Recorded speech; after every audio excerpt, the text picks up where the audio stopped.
lately, Paul van der Klee has been considering a book by Kevin Flatt, and we will keep hearing the words sacred social order, secular social order. I haven't read the book, but it's 278 pages long. I guess Paul van der Klee hasn't finished reading it either. I guess he knows that it's going to be, the next big thing, and that's why he's plugging it endlessly. I did put on one of his many, many streams about Kevin Flatt's social order that the sacred social order was patriarchy, and the secular social order, which is sacred to secularists, would be matriarchy. And this is clearly what needs to be discussed, but it's been ignored. I noticed that it hasn't been deleted this time, or not been allowed to display.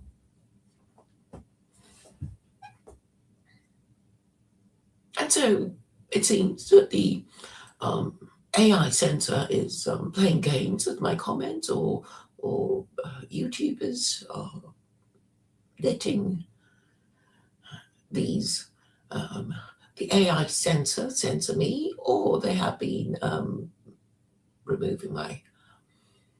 deleting my comments. I don't think. I mean, some of them have been complimentary and, or at least to my view, quite innocuous. So I don't know what's going on, and but I should see it as progress, that I'm not completely blocked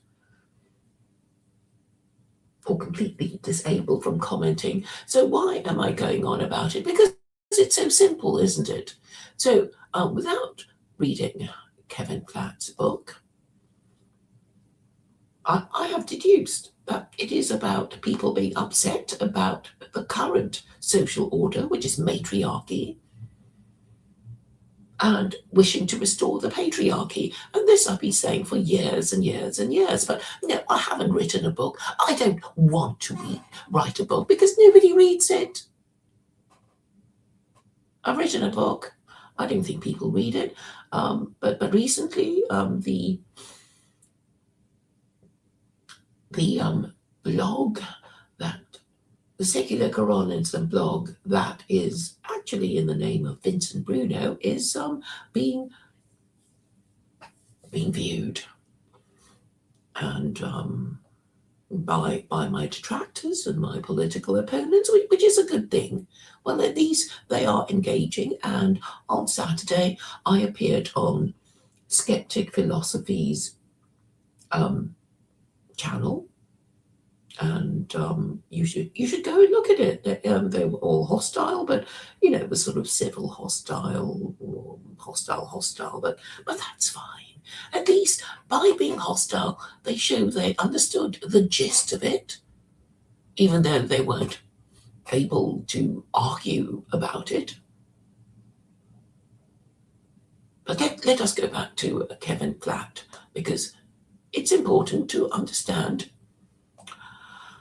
It's important to understand what I mean, and I really do want to explain things and make sure that you understand them. And I know I have the problem of making people who are willfully blind understand things.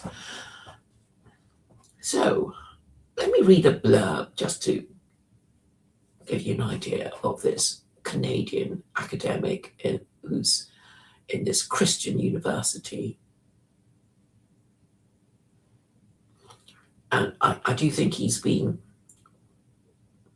promoted by the powers that be, by the empire, no less. So the title is Secularization, Social Order and World History Towards a Global Perspective. It's not quite global secular Quranism, but obviously it's an alternative too. You have an empire. You want them to believe in the empire and get along with each other, right?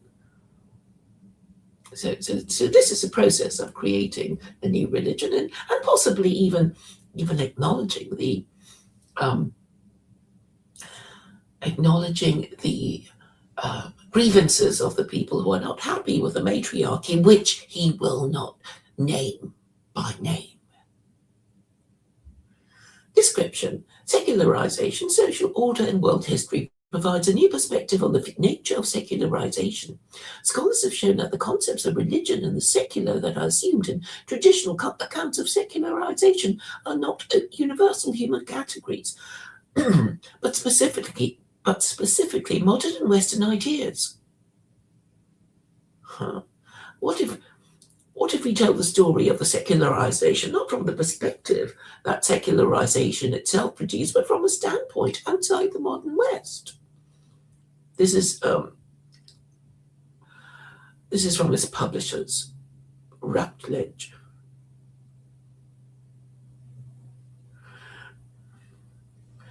This book draws on pre-modern traditions from China, India, and the Islamic world and beyond to develop an alternative conceptual framework of sacred social order. Sacred social orders aim to align all of human life, from marriage to government to the calendar, with superhuman purposes and authorities. From the perspective of sacred social order, the secularization of Western societies was not simply the decline of religion, but a revolutionary break with sacred order across all social domains, and the attempt to construct the secular order.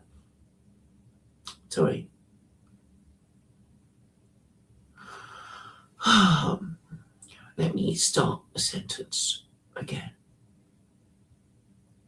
From the perspective of sacred social orders, from the perspective of sacred social order, the secularization of Western societies was not simply the decline of religion, but a revolutionary break with sacred order across all social domains, and the attempt to construct a new secular order on purely human foundations. As the secular order has been exported around the world, it has provoked movements for the restoration of sacred social order that are often misunderstood as mere religious revivals or a clash of civilizations.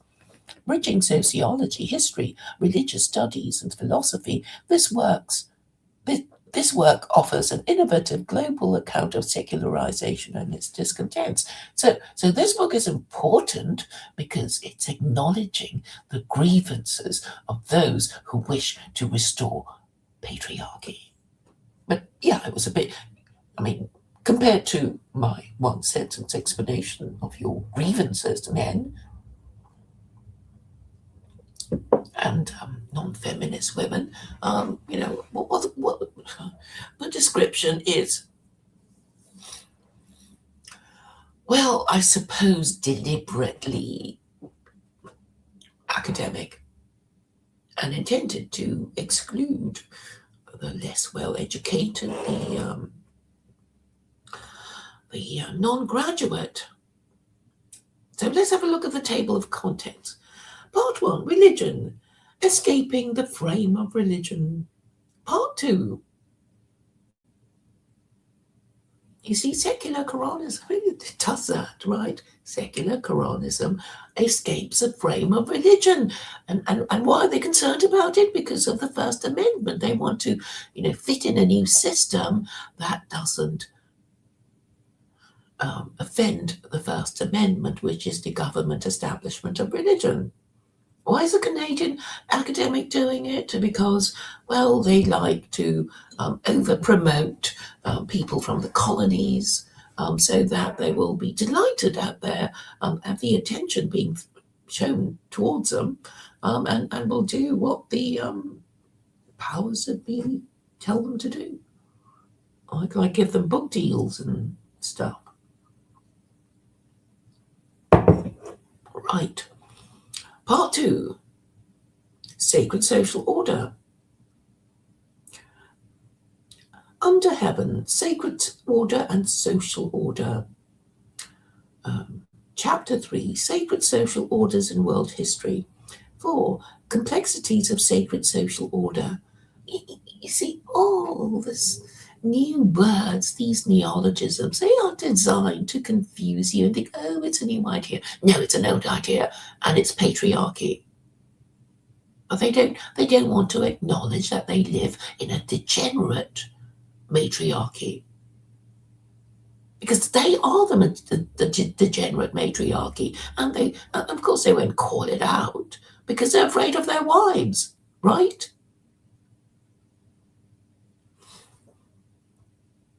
I have said, maybe I haven't said it, enough, like 100,000 million times, but yeah, I'm saying that the reason why American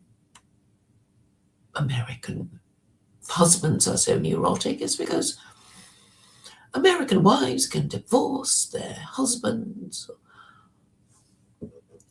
under the rules of no-fault divorce, and that would be economically and socially devastating, and they don't want that to happen, so they kowtow to their wives, who may or may not be sensible women, who may or may not be capable of being reasoned with. I don't know, but they fear to offend them, and that's why they go on and on and on. That's why they have 3-hour streams, and the most significant bit of the stream is Nick Fuentes and Christian nationalism, without even talking about these things probably, and that's when they reach orgasm or something. They don't even have to discuss it properly. They just have to hear the words like it's some kind of magic word, like open sesame. That's how neurotic they are. I mean, honestly, when I became a political activist, I didn't know I had to be this, psychotherapist and working out why people won't do the obvious logical thing. It's because they're all neurotic. They are neurotic because they submit to immoral and neurotic women and have to, in order to survive in this matriarchy, they have to think like women, and not only think like women, they have to think like immoral and neurotic women, and that's why the world is turning to shit. And that's why, if you want to think of Uncle Sam as a character, he's now transgender. He wears high heels, and I think he wants to go and kill people to take his mind off things. And I think this neatly explains US foreign policy. I was listening to George Samueli and Peter Lavelle on the gaggle last night saying, we just don't know. We don't know what he's thinking. We don't understand. Did he even post his truth? Did Trump compose his own truth? It's too long, or it's too crazy even for him. So what the hell is going on? And I'm saying, yeah, I mean, the men have basically gone crazy, and they're thinking like women, and they want to become women. And I think America is in the process of committing suicide by cop because it can't stand it anymore. It can't stand it anymore.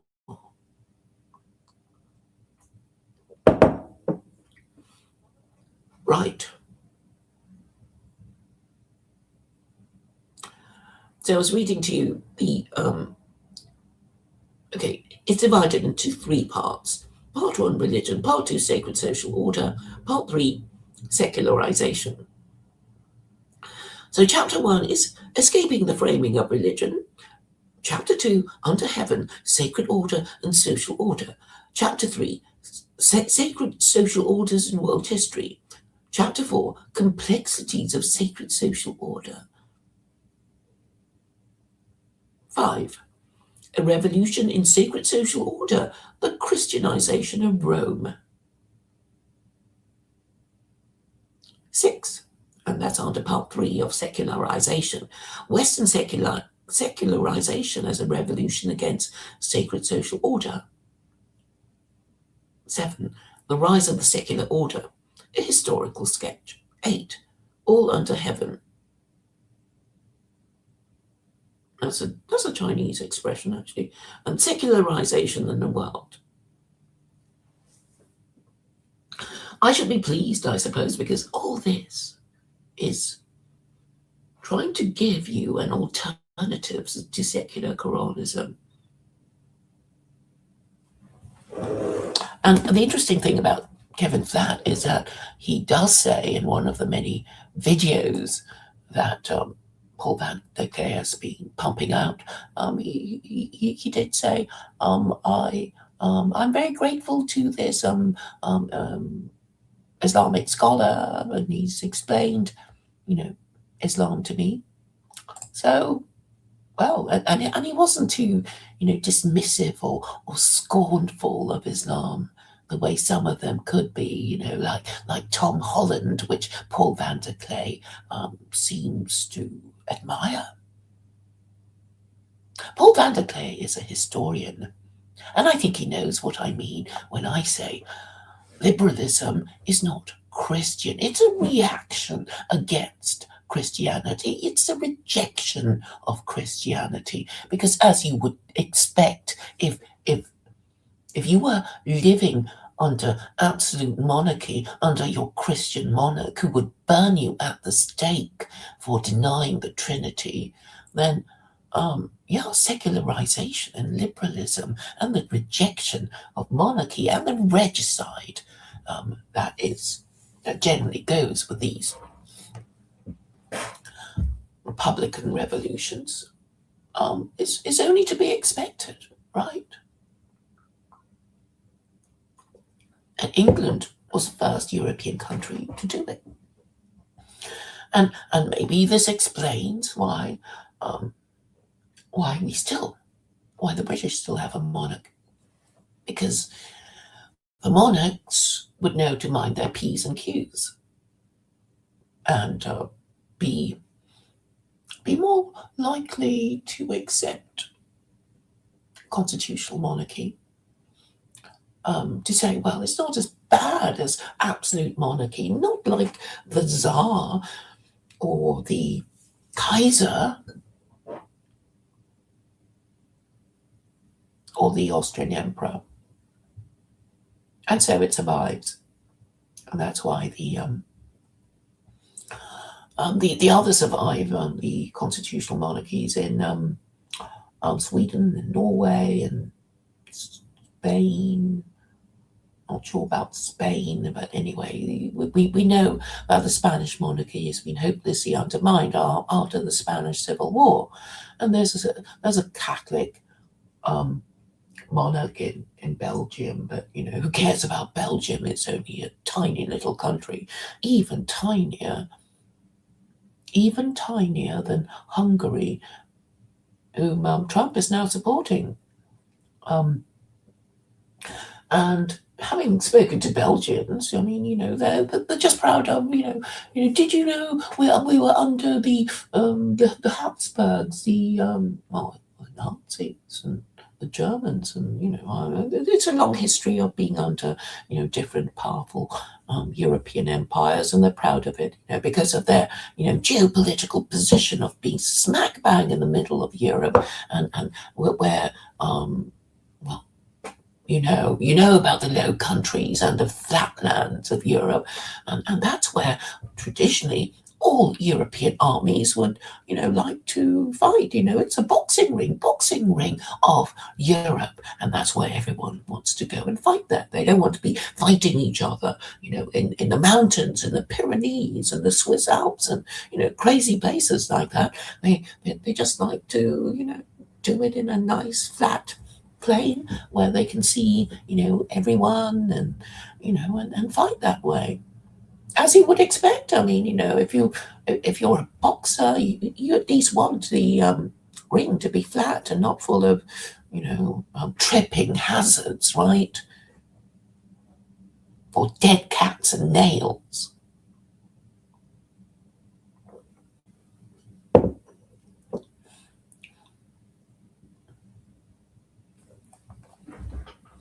So I think they're heading that way.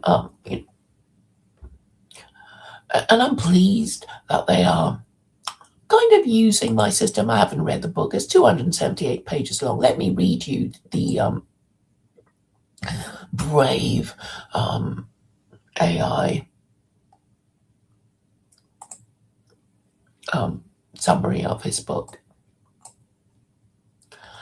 Kevin N. Flatt is a professor of history and associate dean of humanities at Redeemer University in Ontario, Canada, and a research fellow at the University of Waterloo's Institute of Religion, Culture and Societal Futures.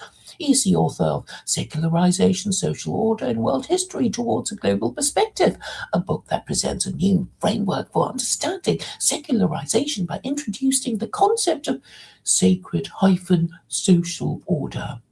From Flatt's perspective, sacred social orders are systems in which all aspects of human life, marriage, government, calendar, and more are aligned with superhuman purposes and authorities. He argues that the secularization of Western societies was not simply a decline of religion, but a revolutionary break from these sacred social orders and an attempt to build a new secular order based solely on human foundations. Yes, he's explaining the Republican revolutions that ended Christendom in 1918. As I keep saying, that nobody reacts to because they don't even know, they don't even care, even though they call themselves Christian, they don't even care who won the wars of the Reformation. They don't even care. Bunch of hypocrites. If I were Christian, I would want to know which denomination.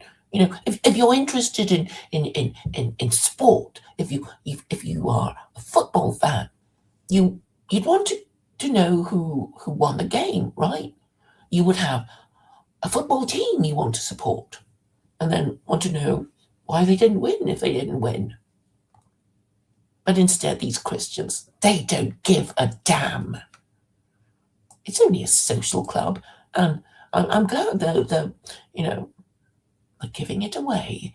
They are, when they talk about how much they miss their social clubs and hope that, when they move states to find a job, they will find a better social club or one that isn't too inferior to the one that they had to leave.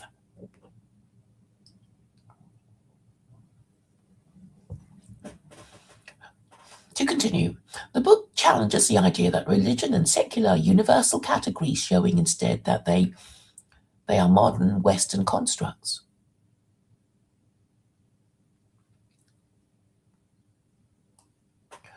The Western, because they are a reaction against Christianity.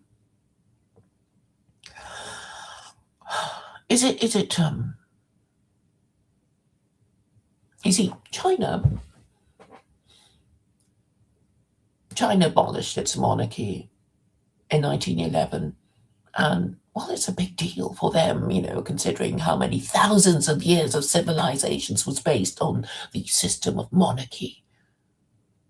And even the imperial system, an emperor is basically a glorified king ruling over, more than one kingdom, right? That's really the definition of an emperor.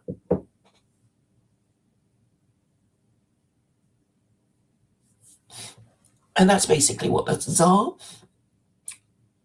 the Kaiser, and the Austrian emperor were. They were emperors and absolute monarchs. And so were the caliphs, but the caliphs are not meant to be kings. And that's why these Sunni Muslims go on about their four rightly guided caliphs of the Rashidun. And we know they were not kings because they did not inherit their position from their father or their male relation.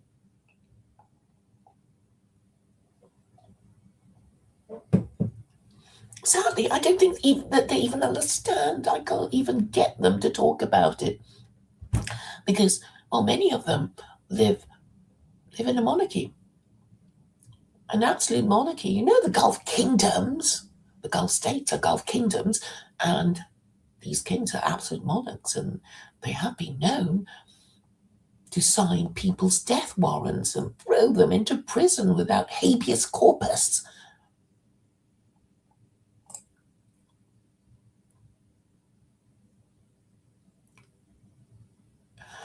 So, what's the difference between China and the West?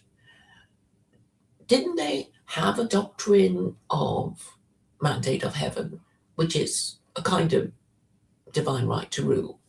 But it's a more flexible one. So I've explained to you that the mandate of heaven, which goes back to pre-Confucian times, was that all emperors or kings were presumed to have the mandate of heaven. But it can be withdrawn if the monarch, if the absolute monarch, the Chinese emperor, the emperor of China, abuses his power, and the signs of the mandate of heaven being withdrawn would be pestilence, famine, natural disaster, rebellion, and invasion. So, and then if your empire falls, if you're invaded, then it means that the mandate of heaven has been withdrawn, and the next one, the one who usurped you, will be presumed to have the mandate of heaven until he does something wrong or one of his descendants do. So the Chinese one is actually more easy to defend, right? You don't have to pretend. You don't have to force everyone in your kingdom to follow your religion, and your religion is the religion that forces you to worship a Jew, or else you're a heretic. All these accumulated centuries of hypocrisy and lying to yourself and trying to quarantine in your mind. Let's not think about the Trinity. Let's not talk about the Trinity, because therein lies trouble and strife and rebellion and heresy, and so this is what is causing the disintegration of the Western light. They still want their Christianity because they don't want to admit that the Roman Catholic Church was forcing their ancestors since the 4th century to practice idolatry and compel heresy. Well, if God exists, he would consider Christianity to be idolatry and blasphemy, and this believing Jews and believing Muslims would have to agree on. I mean, this is the classic theory of the Abrahamic God. He was the one who forbade idolatry, and all that we need to argue about is what is idolatry, and that is why theology is so important. And the only discussion we need to have is the Trinity idolatry? Is it associating partners with God? Is it the unforgivable sin of associating partners with God, Muslims? Too bad these Muslims just can't bring themselves to say it to the faces of bishops and archbishops and popes. They don't want to say it. They just say it to, random, ignorant, moronic Christians who don't even know what they're supposed to believe in, who don't even know the enormity of the lie and the heresy that they've been forced to believe in since the 4th century. And that's why they're not getting anywhere. They just spout their Arabic at each other But actually, it's helpful that these Muslims do not acknowledge secular Quranism to be Islam. I don't want them to acknowledge secular Quranism as Islam, because it's only a legal system and it doesn't give a damn whether people believe in God or not. It's optional. You can believe if you want. You can disbelieve if you want. You can think about it if you want. Optional. Neither compulsory nor forbidden.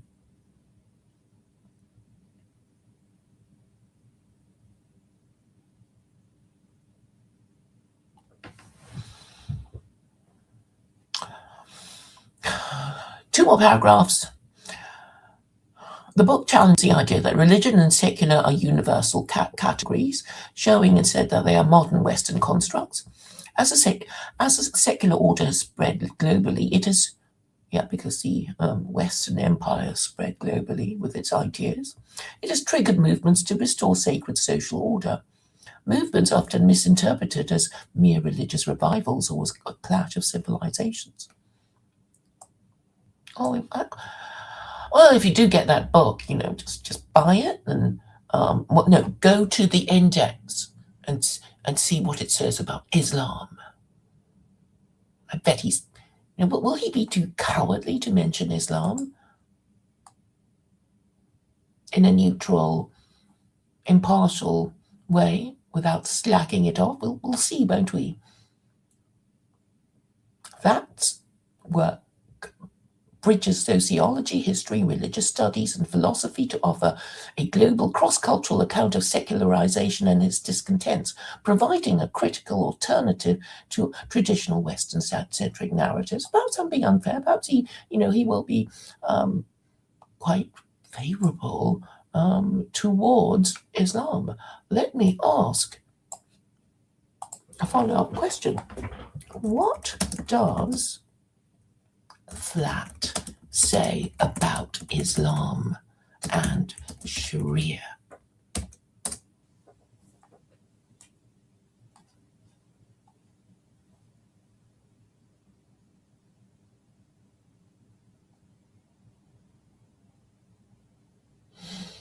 Yeah, I knew it. Kevin Flatt does not focus specifically on Islam or Sharia in the available search results. However, his central concept of sacred social order provides a framework through which Islamic societies and the role of Sharia could be analysed. Yeah, it's going to be analysed through a secular Christian, the Western perspective. That argues that pre-modern societies, including those in the Islamic world, operated as sacred social orders where institutions like government, law, marriage, and the calendar were aligned with suprahuman divine purposes. In this view, Sharia would represent a core component of a sacred social order, structuring social and political life according to divine authority. His work suggests that secularization is not merely the decline of religion, but a revolutionary break from such integrated sacred orders. Yeah, it's like if you know any bloody European history, you would know. It's like the English Revolution, the English Civil War, the American Revolution, the French Revolution, the Russian Revolution. What do they do but reject monarchy and the religion of their monarch, Christianity? That's what it's about. But in the Western mind, they can't. But they need a Christianity to promote social conservatism. But then, how can a government promote marriage if it itself no longer believes in it, when it has been responsible for the undermining of the institution of marriage? It was the government that introduced no-fault divorce, wasn't it? And gay marriage and transgenderism, and allowed the pill to be taken by, allowed. The sex revolution was certainly not approved of by any sacred order promoting patriarchy.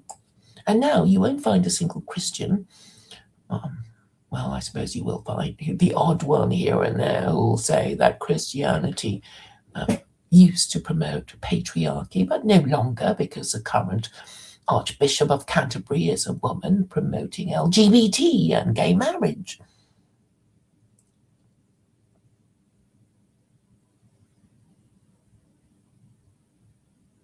Okay, let me read the final two paragraphs. Flatt's work suggests that secularization is not merely the decline of religion, but a revolutionary break from such integrated sacred orders. When applied to Muslim majority societies, This implies that movements advocating for the restoration of Sharia are not simply religious revivals, but responses to the imposition of Western secular order, attempts to reclaim a holistic, sacred social framework. Aha. Yeah, like I said, we are now a degenerate matriarchy, and obviously the people who don't like it, dissidents, want the restoration of the patriarchy, but for some reason they can't say these words. They have to invent, new terms like sacred social order, secular social order, because it doesn't want to upset people, right? Doesn't want to upset the matriarchy. It doesn't want to upset their wives.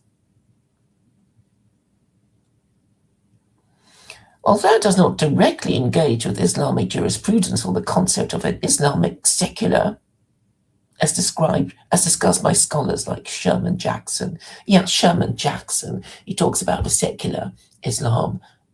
And I was, quite excited when I heard that, and then I realized he wasn't going to talk to anyone. All his talks are so controlled. Nobody's allowed to ask a question. So that's what they do. They just kind of just say something nice about the secularism in Islam, and then not allow anyone to ask you questions, and never engage with your critics or people who might want to ask a question. They're all full of shit. His theory supports understanding Sharia-based governance as part of a broader civilizational resistance to secular modernity rather than mere fundamentalism. Right. So he is, he's being fair, because there will be, quite a few there have been quite a few white nationalist types who have converted to Islam in despair. And I'm saying, yeah, you have no choice. If you want something to support the institutions of marriage and the family, and even the structure of solving problems, you have to go for patriarchy. Because otherwise, you're just going to get all these neurotic men who only want the appearance of talking to you and considering your ideas, but do not want direct engagement. So while Paul Vanderclair said, I'll have Claire on a rando. I'm not a fucking rando, okay? If you believe in God, then nothing is random. So I'm not a rando.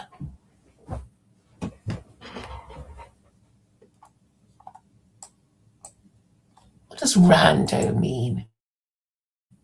Just some crazy person? Rando.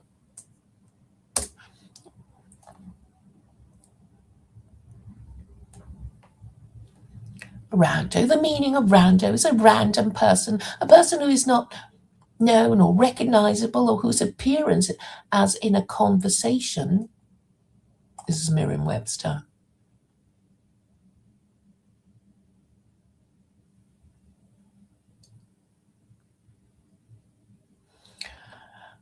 Seems unprompted or unwelcome.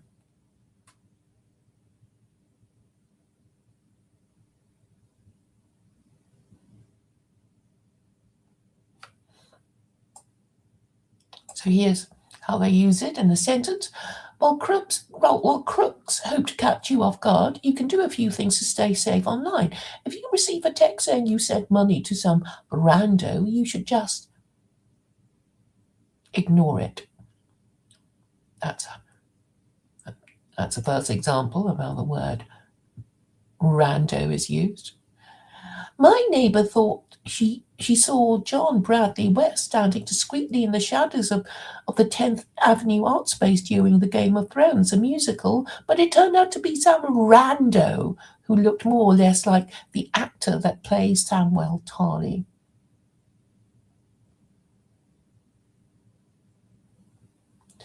most Americans probably aren't all that familiar with a democratic socialist outside of Bernie Sanders and some rando dude who handed them a newsletter to protest. So I'm not some fucking rando. And if you don't want to interview me, fine. But it just means that, the people in the TLC, they're just looking for the green light from Paul Van der Clay, right? They'll have me on their channel, they'll allow me to speak for a few minutes, but then they'll find some excuse to kick me out or find some excuse to read me random chunks of the New Testament, because that's what they always do, to a non-Christian. Let me read you this, let me read you that. It goes on, and it's not even relevant to the conversation. But if you let them do that, they're happy with you because you listen quietly and respectfully. And I did that, and and then they want to talk about spiritual matters and Jung and but they don't want to talk about politics, probably because they work in a school or some such shit. Too scared. And, if they're a house husband who can't be, but they can be sacked by their wives, right? If they go too far away from the Overton window, they might, get sacked by their wives. So I'm saying, well, you should apply for judicial review, American husbands, because your wives have just unilaterally, it seems, destroyed your First Amendment rights. Well, they have. I mean, you're so scared you won't even admit it. And then you sort of admit it when you say, and my wife and my daughter asked me, I want to give it to them. I just want to...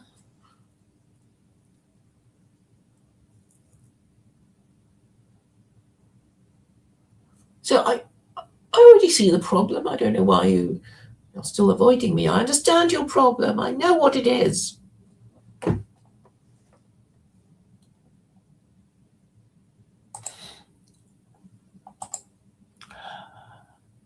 But Paul Van der Clay is their leader. And I guess most of them are, too beta to do anything on their own. They're too beta to ask the logical next question. And maybe Paul Van der Clay doesn't want to ask a logical next question. He gets it. He's an intelligent man. And I'm saying, well, this is a narrative that I wish to promote.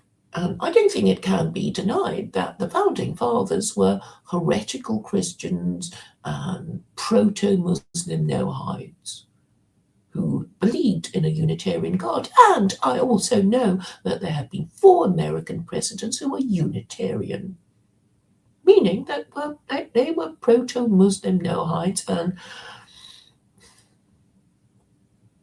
well, if God exists, they would be considered a candidate to heaven if they didn't commit some mortal sin. They, at least, were not guilty of the unforgivable sin of associating partners with God, according to the Quran. After all, the Quran does support the First Amendment. Chapter 2, verse 256 says there is no compulsion in belief, truth stands clear from error. And also chapter 17, verse 111 says that Allah does not require protectors, meaning that there should be no blasphemy laws because Allah allows humanity the free will to deny his existence and to blaspheme against him. He doesn't have feelings to hurt like the Christian God.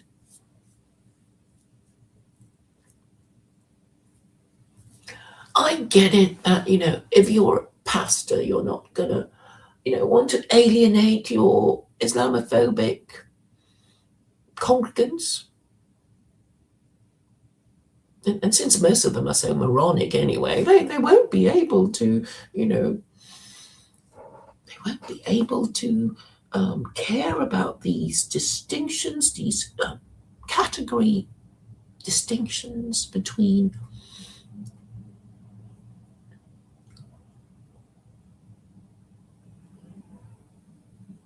the category distinctions of idolatry between those who believe in a Unitarian God, i.e. Jews and Muslims, and those who claim that God is a Trinity.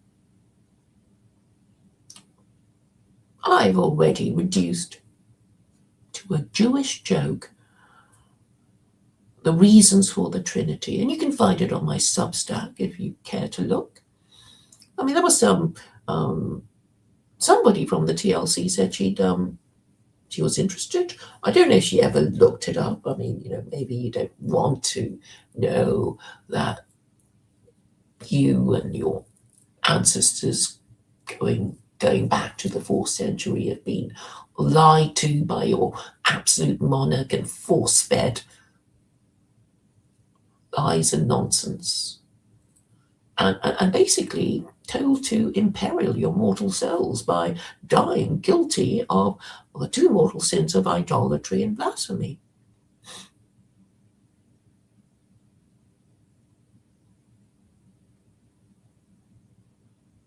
So I imagine a compassionate God would say, well, all right, I guess I can't expect, Christians to have an independent mind, considering their kings who claimed to be Christian or pretended to be Christian weren't capable of working out that a Trinity was an absurdity cooked up by the Roman Catholic Church. And if you look at church history and look up the Wikipedia entry of the first 7 ecumenical councils, you will see that the first 7 ecumenical councils were the church trying to get their story straight, and they still haven't, and they didn't. But maybe the stamp of Christianity is now too deep, and you'd rather die Christian than get to heaven Muslim, and Islamophobia is your idol, and it's a hill that you want to die on. Even though I just don't know what else you're going to use to restore the patriarchy and the dignity of beta males. What else are you going to use? I mean, the only way beta males can be leader in their own home is through marriage with no-fault divorce taken out of it. And the neurotic American husbands are not exactly going with my idea of applying for judicial review against their against no-fault divorce, which has taken away their First Amendment rights, because American wives have been known to divorce their husbands for voting Trump, right? All taken away. I've given them all the grounds for this, but they're not interested, because when people are so afraid, they're too afraid of saying how afraid they are. That is the state of the disintegrated mind of the American husband and father. Just can't talk about it. I try, and they avoid, and they dance around words and pretend they don't understand, and Paul van der Klee is not helping. But maybe what he's doing now is kind of inching towards, maybe having a proper conversation. If he wants to call me a rando, all right.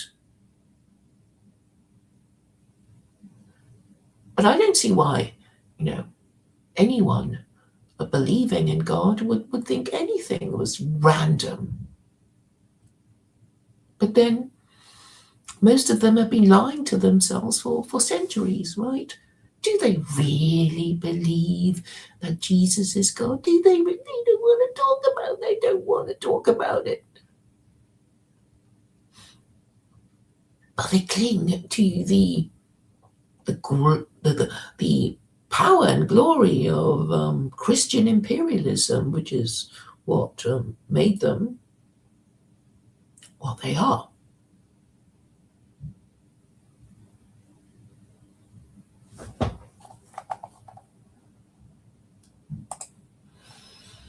Right, I'll read the comments now.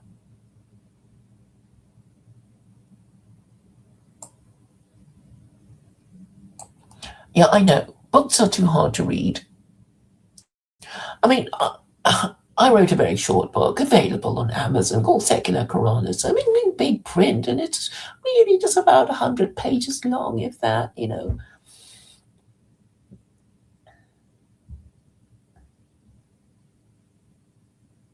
But people don't read it. And I know E. Michael Jones, I think that the last, one of our previous exchanges, he was saying, I want to talk. I want you to talk to me about my book, and I'm afraid I haven't read it either because books are okay. Maybe you get around to buying them, and then but the extra, and of course we've always been given books. But anyway, I did listen to a few of his streams, and I kind of get the idea. Um, but well, even Michael Jones is avoidant. You see, I mean, I've asked him, well, can Catholicism be part of Christian nationalism because it's supranational, isn't it? And even if the CIA managed to make every pope American, non non American Catholics would smell a rat. And he didn't really have an answer to that. He does mention secular Quranism, and he's saying, well, the culture won't take it. But change the culture then. Change the culture with a revolution. You're American. You're used to, your beginning was a revolution. Let's have a peaceful one. Let's have a theological revolution. And really, why get so cross with Americans? It's like it's already there. It's not stuff that I've made up for Unitarian American presidents. What was that about? So there were these educated men, educated, wealthy men who went to university, who thought about these things and discussed them with each other. They weren't ignorant men. They were scientists. They were philosophers. They were lawyers, like Jefferson.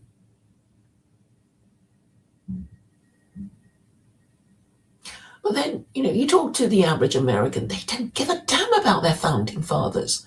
You see, I thought, well, the founding father said this, the founding father said that, and I thought that would impress an American, but they don't give a shit about anyone except their own dumb opinions and the dumb opinions of their current associates.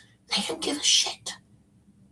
They don't even respect their founding fathers. I've been saying, well, please read the farewell speech of George Washington.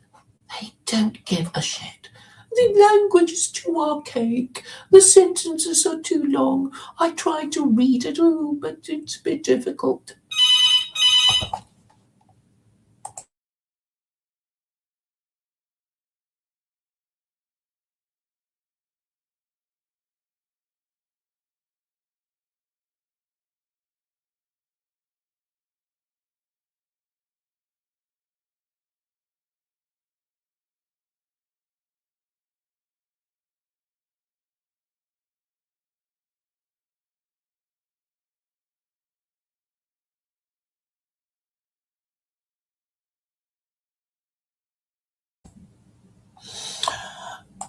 So they They refuse to consider the history of the founding of America. They refuse to think of the founding fathers as anything but Christian.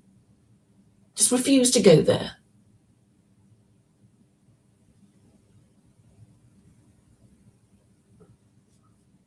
Because they only care about being in the TLC and not getting kicked out of it, right? And being in the TLC is about avoiding all these questions and thinking, oh, we're nice people, we're nice and Christian and middle class and educated. Oh, but we can't discuss these terrible things in case we get into trouble and get kicked out of this group. And especially if we're men, oh dear, in case our wives might frown at us. So this is really.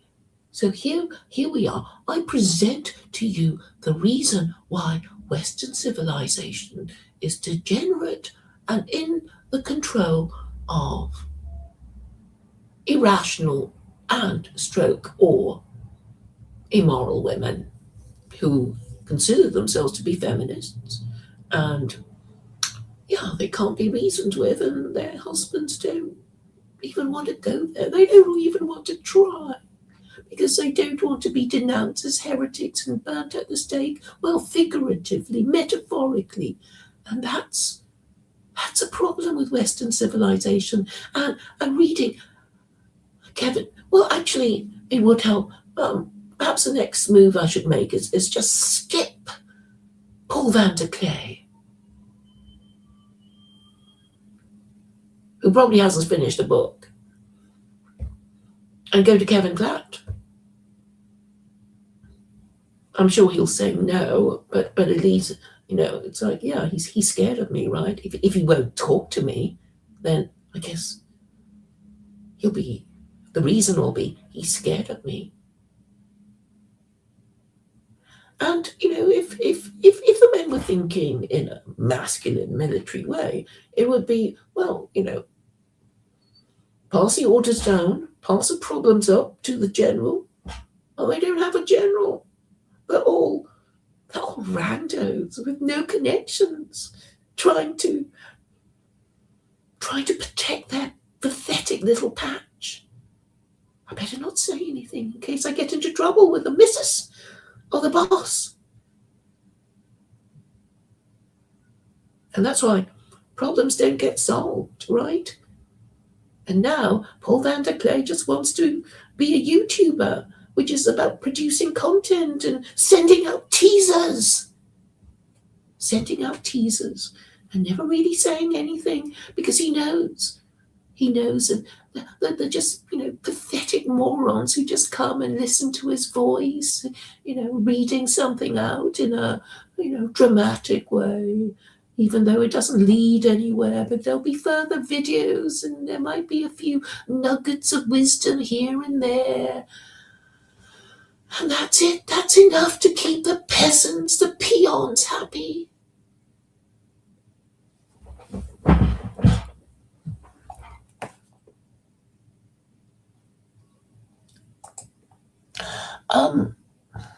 Good question, TIA. I did, well, I set it up and then he disappeared. I'm going to check on Telegram. Yeah, he didn't. And I sent him the link, and I just didn't hear from him anymore. But we can talk later.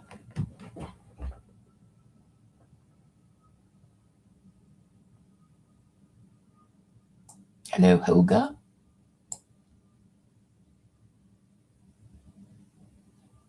Yeah, I'm trying to get Vincent to come on YouTube, but he prefers spaces because these randos can come and join the conversation, right? But I'm saying YouTube has more respectability because people show their faces and are more likely to commit to their positions because they've shown their faces.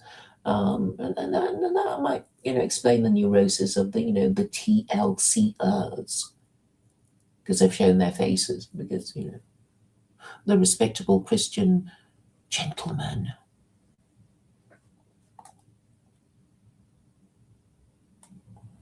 And of course, YouTube is searchable.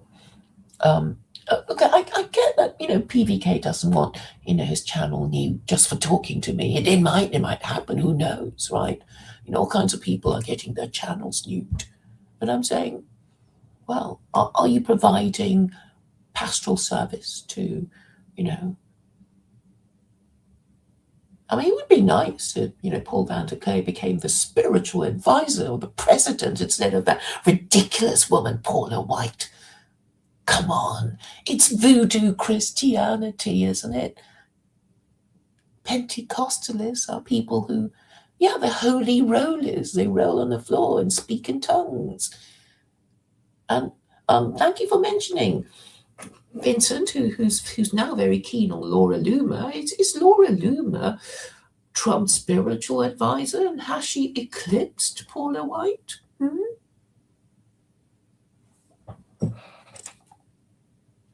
Yeah, what a legal case. Well, I mean, my legal education was not for nothing. It's just that, these neurotic, frightened American husbands are probably too afraid.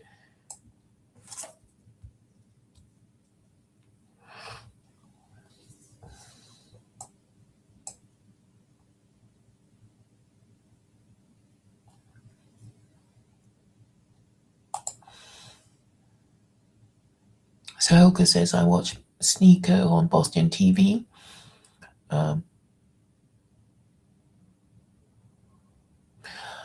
Well, I hope so. I mean, feel free to promote me on any channel. Thank you for that suggestion.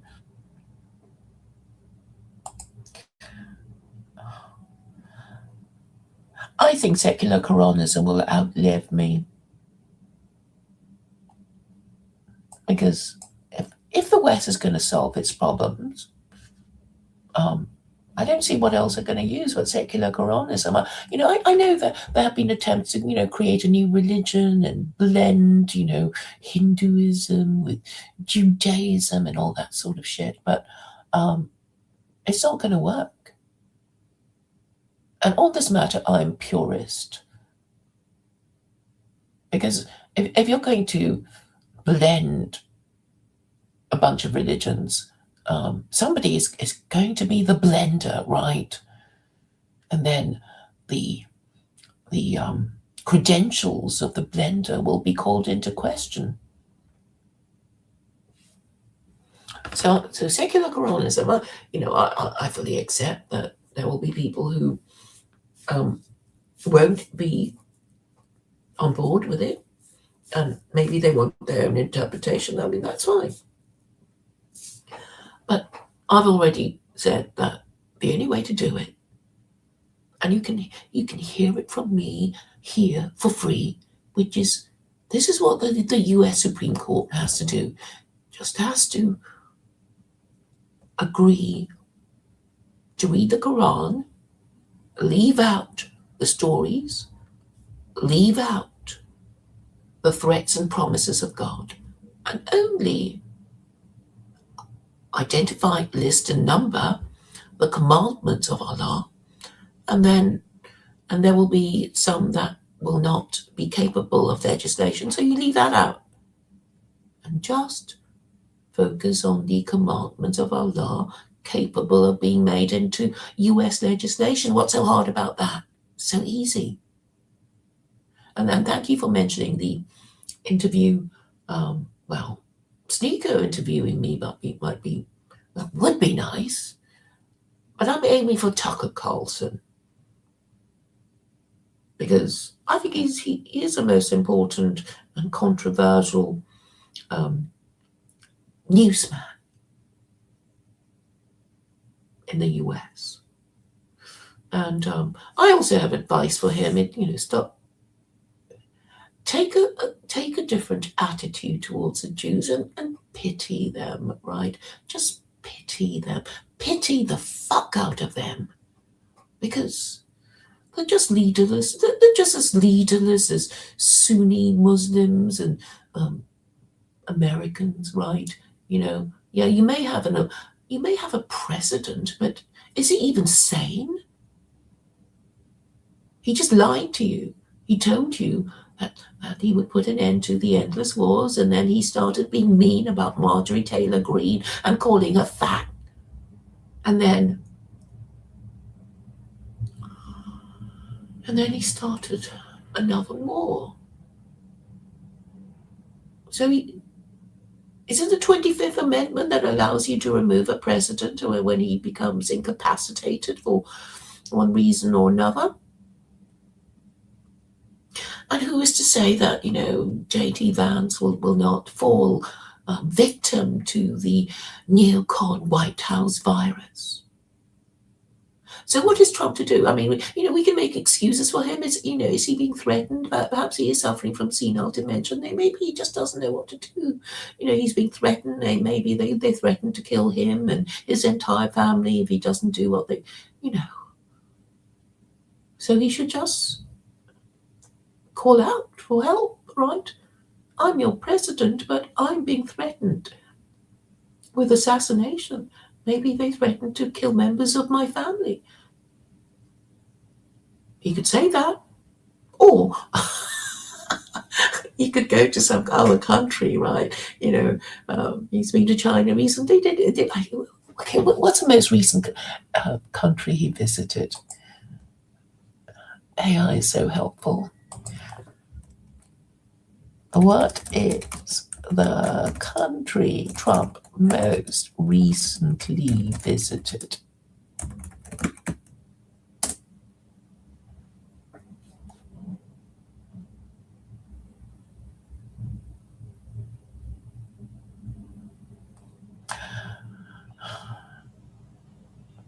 UAE. Well, that's no good.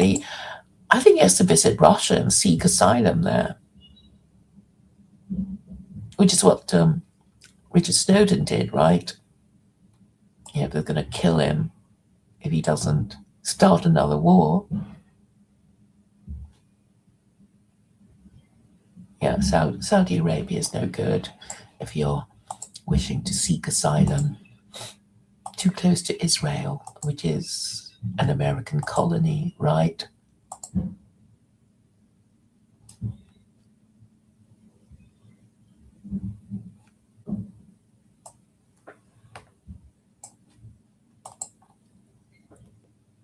Well, Vincent is okay. Well, he hasn't spoken.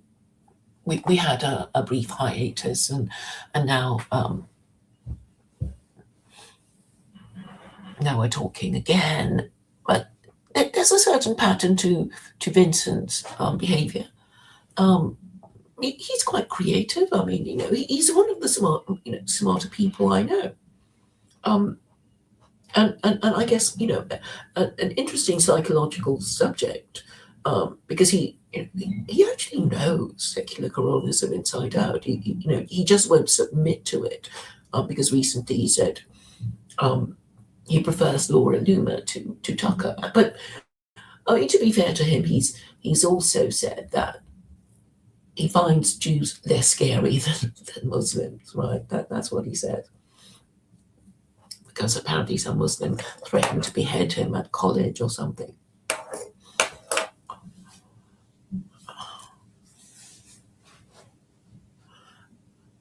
But I remember years ago a Muslim saying, in order to defeat Muslims, use the Quran. And I never forgot that.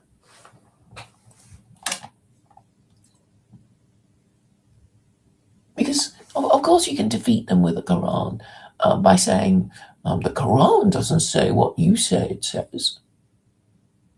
Or, I don't accept your interpretation or this or that verse. And then you can litigate it all the way to the Supreme Court, yes? Once the structures are in place. So what I'm suggesting is quite easy to do. I just need, people to Okay, I need to be platformed. I need an interview by some big name journalist, such as Tucker Carlson. I'll accept Sneeko. I will even accept Paul Van der Clay if he wants to interview me and call me a rando. The things I do for white people, eh?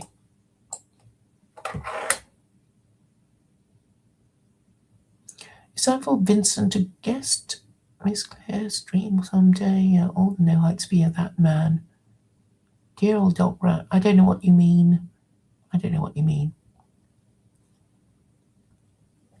You mean Michael Brown? Do you mean Michael Brown, the Jew who became Christian?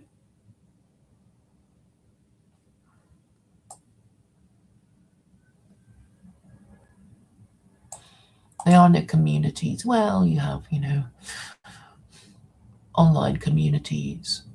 And yeah, and what's so pathetic about the TLC is that they're so afraid to say what they mean in case they get kicked out. It's like, don't worry about it.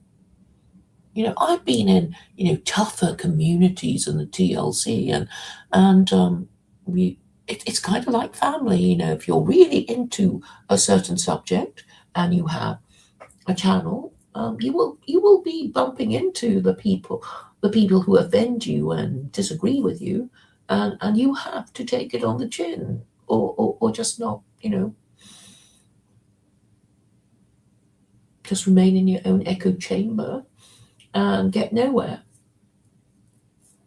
And what I'm proposing is, look, if it's just about arguing with people, then let the person with the sound argument win, and then eventually I'll get to the top because all my arguments are sound. And the fact that Kevin Flatt is talking about, the sacred social order, which is patriarchy, which is, he's still too afraid to say it because he's Canadian, right? Has he got a wife? Of course he has. Is Kevin Flatt a father?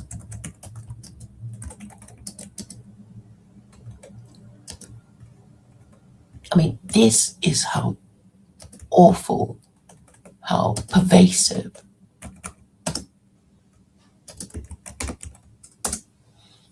the matriarchy is. Its tentacles. Yeah, he is a father. He has 3 children. Yeah, I wonder, I'm sure his wife Alicia is not, going to, well, okay, maybe I can just appeal to his wife Alicia, right? Just go behind all these men and speak to their wives so they can give their husbands the approval they need to make their fucking point. Because, yeah, Alicia can agree with me that, being a married mother, she's no longer a feminist. She's no longer a feminist, and she supports patriarchy because, the problem with women is that, before they marry, they're feminists. They want to, sleep their way to the top, and once they found their husbands and are happy with them, they find women who behave the way they used to be threatening. Let's just admit that, we women were conflicted too, right? I mean, a simple analogy is like, when we're driving a car, we find pedestrians really so annoying, but we're pedestrians, we find cars so annoying, or bikes. And and men, men want to have lots of sex with lots of women, not their wives. And it didn't turn out well for King Solomon, did it? He who had 700 wives and 300 concubines. It seems that, wise though he was, he wasn't wise enough to prevent the breakup of his kingdom because I guess he spent too much time with his wives and concubines and didn't spend enough time teaching his son the arts of kingship. So yeah, I think secular Quranism would have a certain appeal to married women who want to stay married to the father of their children. So yeah, maybe I should just talk to Mrs. PVK, Mrs. Flatt, and say, look, you're not gonna make trouble for your husband if he says words like matriarchy and patriarchy and Sharia. Are you? Because if you do, you are the problem. And why would you be the problem? Don't you want to be secure in your marriage? Don't you want other women to enjoy the fruits of married life the way you are? So why are you censoring him? So this is a question for the missus of all these YouTubers that I've mentioned. And maybe these men don't know, or they haven't formally acknowledged the power that women have over them. And my theory is, once you're over a certain age, once you've my theory is that men over a certain age, they become women because they know they're dependent on their daughters and their wives. They don't want to, they know that they're not going to just, find some woman to marry them, right? And they don't want to be on their own.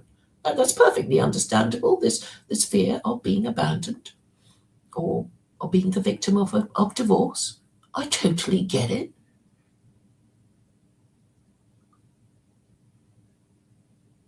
So basically, after a certain age, and that's why we have this idea, men are fighting age, 18 to 40. And it's rising in the West, right? So do something about it instead of just talking endless shit for hours on end and never getting to the fucking point.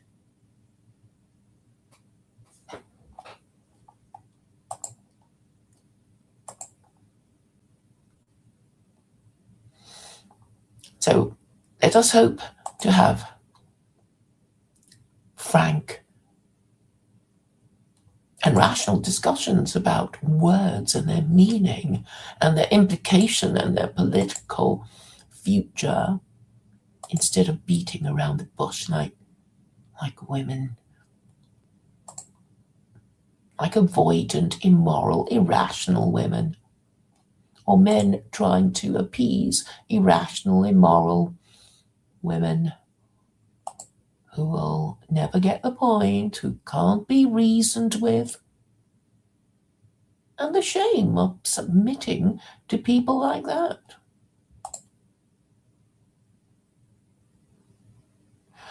It just occurred to me. Excuse me, I have to. I'll be back.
About Vincent, well, he was a Hindu. I mean, he doesn't really know what he is, you know. So he's a dissident. He was brought up Jehovah's Witness. And I'm saying having an official moral system is important, even though, you know, well, not everybody's going to agree with the official moral system, but at least they have something to kick against. But what we have now is an amorphous mess that is too afraid to say its name. Is it patriarchy? Is it matriarchy? Is it liberalism? Is it conservatism and nationalism or imperialism? We don't know. And these public intellectuals are too scared to say.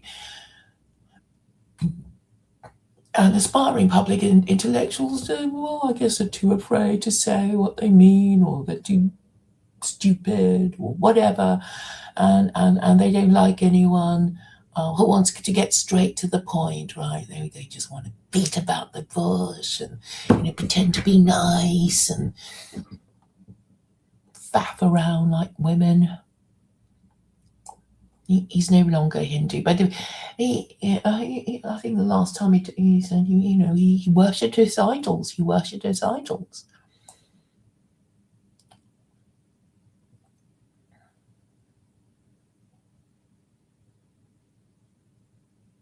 Oh, right. Well, I didn't know you were so close to Vincent. Yes, I know. I mean, SK, you know, it does make an impression on people because, well, they instantly understand it, right? And then I do have very detailed plans of what I'm going to do. I mean, like on Saturday, I was telling them about on the skeptic philosophy, my detailed plans about manumission accounts in the Department of Work, Pensions and Manumissions. And my A, B, and B plus schools. I do have plans that could be capable of being implemented. Please go to Vincent Bruno's blog on secularcoronism.blogspot.com. Also featured prominently in on the video that I was on with skeptic philosophy. We want paganism. You know what's going to happen? Okay, let's just assume that let's pretend you get rid of the Jews, you get rid of the Muslims, and then you get the Christians to submit to you, and then you'll be fighting each other about, you know, whose God gets to be the God of your group. So paganism is, well, a kind of badge of backwardness, going back to the pre-Christian deities that were already failing the Roman Empire.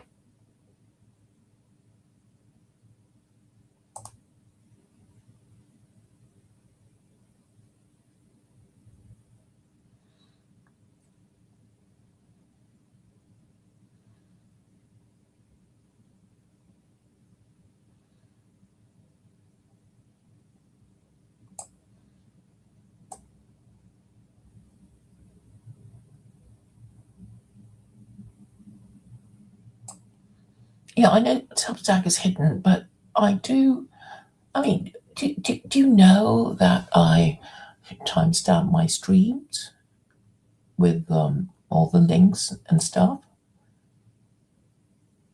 So, I mean, what's the problem of going to Substack and subscribing to my channel? My subscribe to me on Substack. I don't post there, so you won't be, you know, I don't post there much, and what I do post are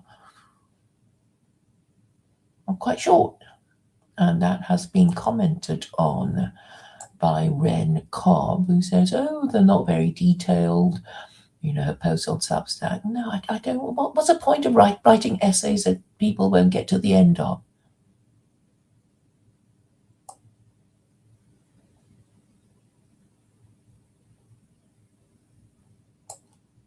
I'm not sure what you mean by that.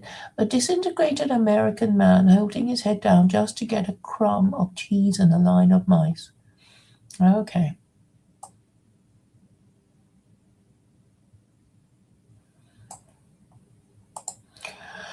Well, even if reading books is not gay, people are just not capable of it with their, disintegrated minds, disintegrated by ADHD and wanting to read their mobile phone notifications.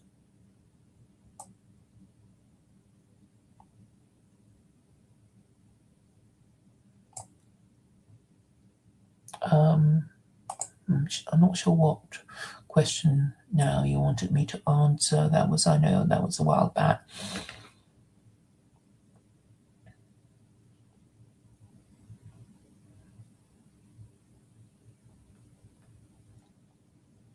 I'm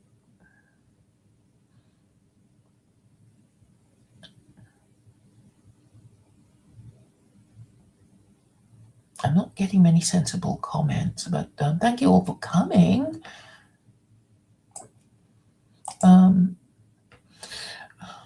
Leper Eunuch Pover says, women are unforgivable, but so are men. I think we just have to forgive each other after working out what the problem is. So I'm saying women can function quite well in patriarchy if we want a society that has more of a chance of solving our problems using facts and logic. I'm not saying that patriarchy would make us perfect, but at least you will have an alpha male and he will be held accountable for everything, right? And he will care, for his reputation as leader of the pack. But now we have here today, gone tomorrow, presidents and prime ministers, and they're just happy, just give me 2 terms. That's all I ask. I don't want to be a one-term president.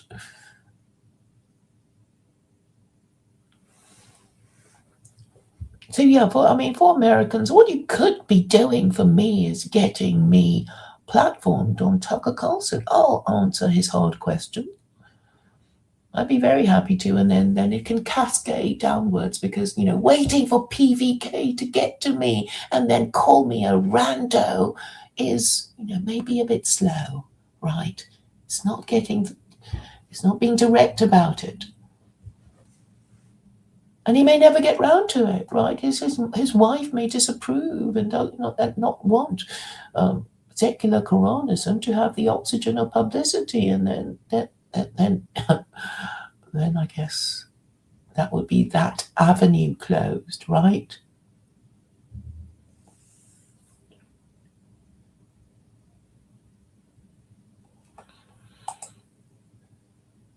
So Pova says, if every woman in the West is a harlot who has been stretched out by brutes, then marriage is immoral because no man should have to live with the shame of being the cuck last in line. Well, that's why you have to restore the patriarchy and you have to abolish no-fault divorce. And that is my proposed legal action for American husbands to restore their First Amendment rights, which they have lost. And the evidence of them having lost their First Amendment rights it's everywhere on YouTube. It's everywhere on every single bloody stream by these TLC people too afraid to say what they fucking mean.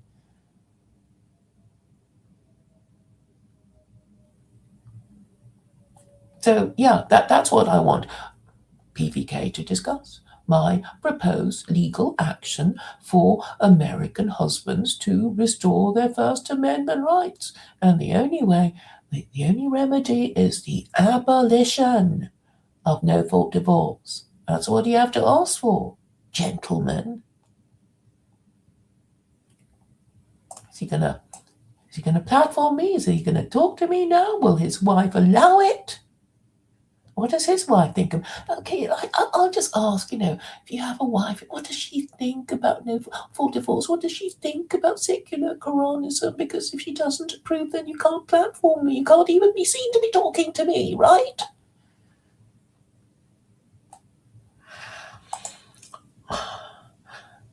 A roasty mum. It just made me think of rotisserie chickens. But I guess I know where the term roasted comes from. Well, in theory, we're all redeemable, aren't we? The sluts and the slut fuckers. And if we've been bad, we have to repent. Even the Jews, there's a verse in the book of Jeremiah saying, on the one hand, the Jews are the bride of God, but on the other hand, they behave like harlots who sell themselves to passers-by under the shady tree. But even so, God will have them back. That's what it says in the book of Jeremiah. That also mentions the new covenant. And I'm saying, it must be the Quran. It must be the Quran. It can't be some deceased, executed blasphemer who never wrote anything down. It has to be the Quran. The new covenant is the Quran.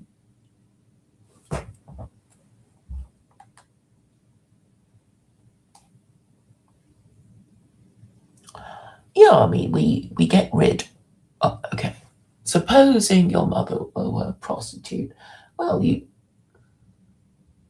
don't have to marry another prostitute. You would, I assume, want to raise your status. You would want, for your female, to be a married mother when your time comes. If you're male and if you're the son of a prostitute, you would not want to marry another prostitute, would you?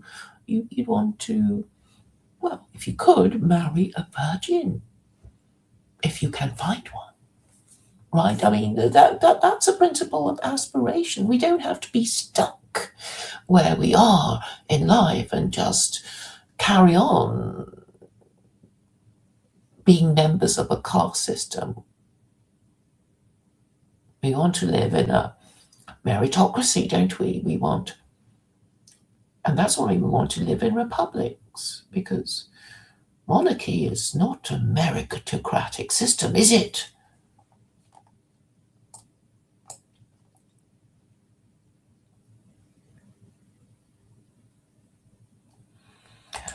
Oh, what do you mean? Most atheists are already Kabbalah worshipping pagans without even knowing. Well, that this is a problem with Christians. They think they are ethical monotheists when in fact they're even worse than Hindus. I mean, the Hindus, you can always say, yeah, you didn't know about Jesus, and you, as one does, in the olden days before the idea of monotheism comes along, you make idols and you worship them. This is a kind of human practice. But Christians basically said, on the one hand, we know we're not supposed to worship idols, but on the other hand, the idols of Jesus and Mary are everywhere in our churches. So, and they've gotten away with it because I guess they could burn you at the stake for pointing out the idolatry of Christianity. And this is the horror of it. And even now, they won't admit it. So Kevin Flatt is, let's see, he's in some Redeemer University. What does it mean? It sounds a bit Christian, doesn't it? It's Christian University in Ontario. So you have to be Christian to want to go there. You have to be Christian to want to teach there.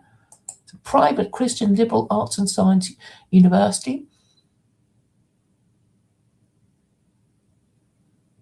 And it's in the Reformed tradition, meaning it's what does it mean? It means Presbyterian, right? So the Reformed Christians are basically saying Catholics are unreformed. That's what it really means. That's the implication of the word reformed. We ain't Catholics.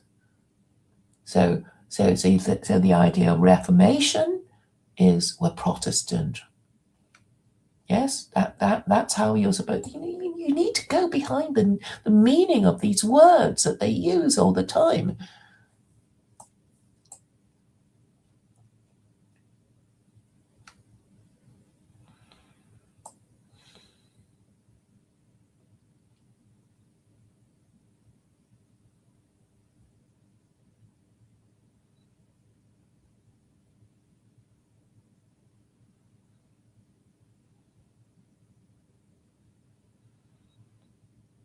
Oh, there's some interesting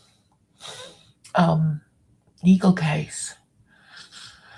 The government about funding and Redeemer University won, and it's something to do with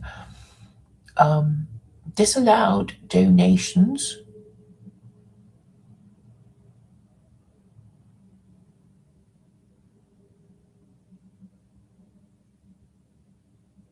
because of its opposition to gay marriage. So, well, I guess that's quite interesting.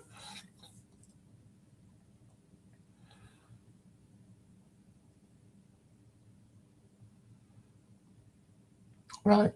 So quite an established tradition. Well, no, it was founded in 1982.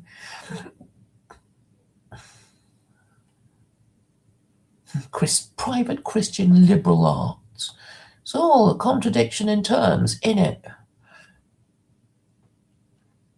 Which is why it cannot be Christianity. It cannot be Christianity. You can use Christianity and say this is the source of the problem. So it has been the problem since the 4th century.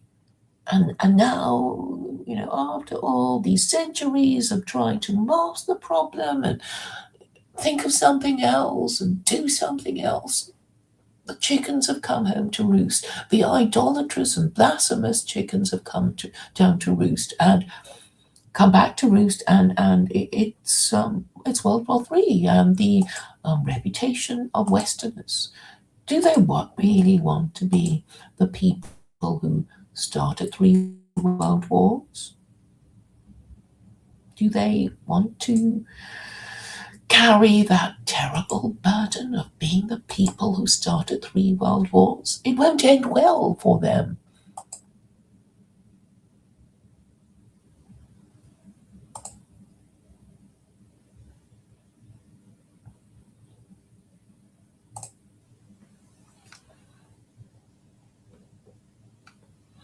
Taoism is Kabbalah for people who are narcissistic.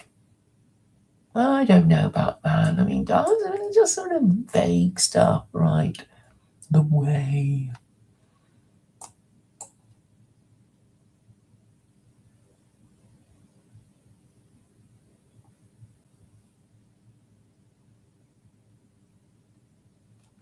I don't know what you mean about. Yeah, I think ADHD is a bad thing. Green mile shit. Do you mean that you've been inside?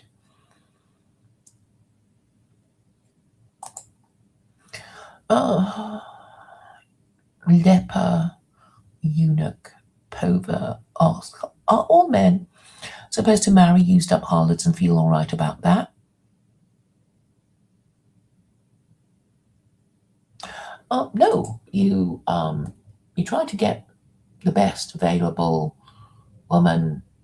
I mean, obviously, everybody, male or female, wants to marry the best person around, but we don't always get our way. But I'm saying, to have more marriageable men and marriageable women, you have to restore the patriarchy. What's the problem?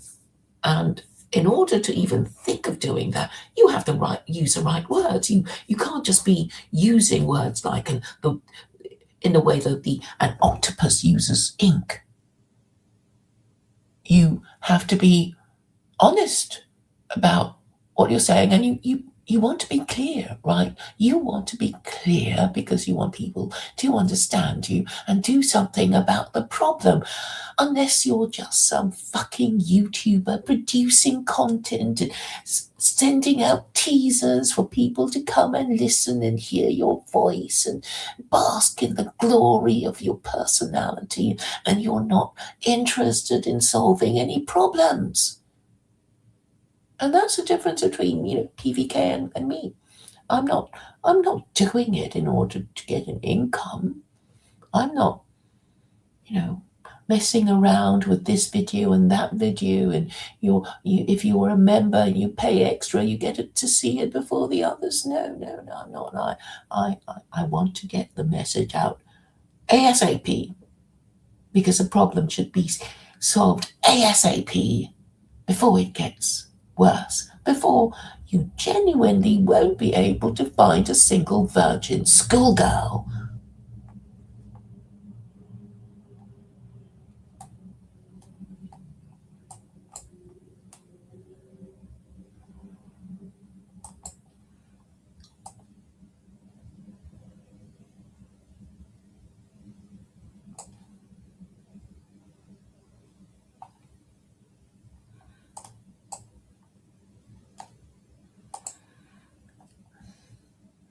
Therefore, Popper doesn't get it.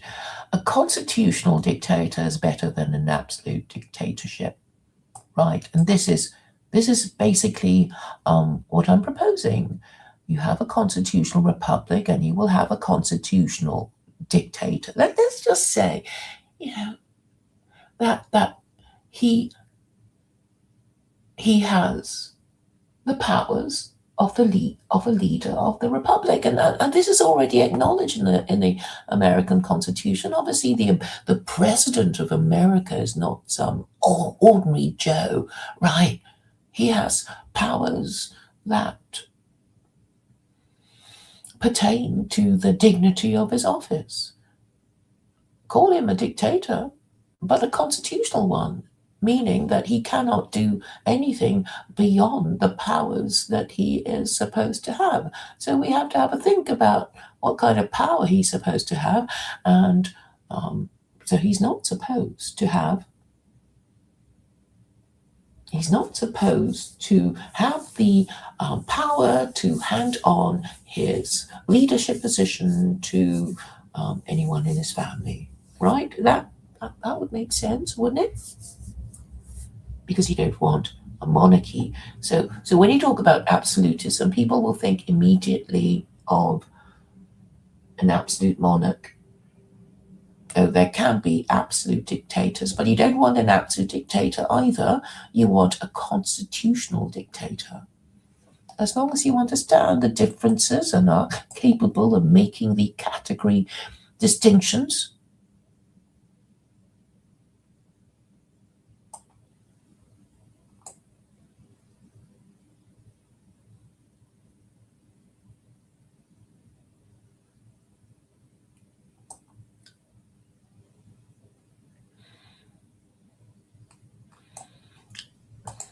I have no idea.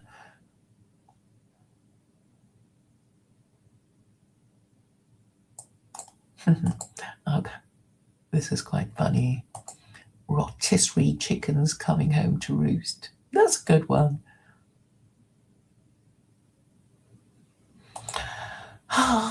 Well, I'm sorry that you've had very bad experiences with American women. But, you can at least say that the patriarchy should be restored so that future generations of American men might be more fortunate than you. How about that?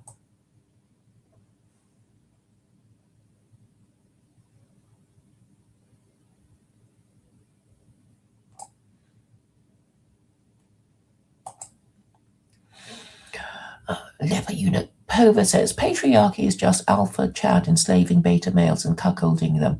The only difference between patriarchy and matriarchy is patriarchy pretends to be civilization, while matriarchy is savagery.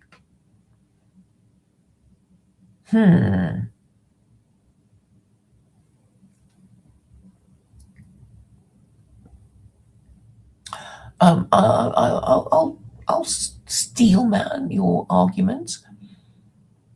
You see, monogamy is still the ideal in Islam, right? You know, it's saying there may be times when polygamy becomes an obligation for men, you know, particularly after a ruinous war, or you know, when you know you really are wealthy enough and you really do have 4 women prepared to be your wives and share you with each other. Well, hooray for you! But no more than 4, no more than 4. So, you know, and then the usual Islamic tropes of, oh, it means that every man will have 4 wives. It's like, no, you can't. There aren't that many women for every man to have 4 wives with.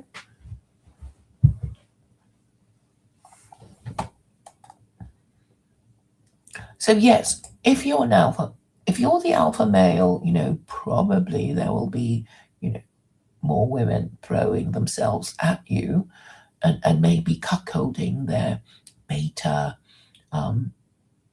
male husbands, probably. But if you make it a crime, a sexual offence, to commit adultery, then that's how you keep a check on this sort of behaviour, right? Leper, eunuch, pover.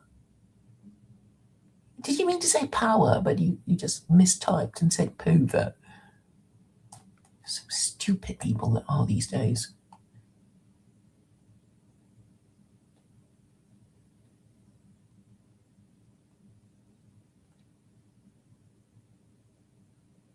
Well, I seem to have got a new person called leper, eunuch, pover. What does what have to do with polygamy? Well, what are you referring to? Yeah, I would agree with you. Beacon is cool and pork. Sorry, bacon is cool and pork. Sorry.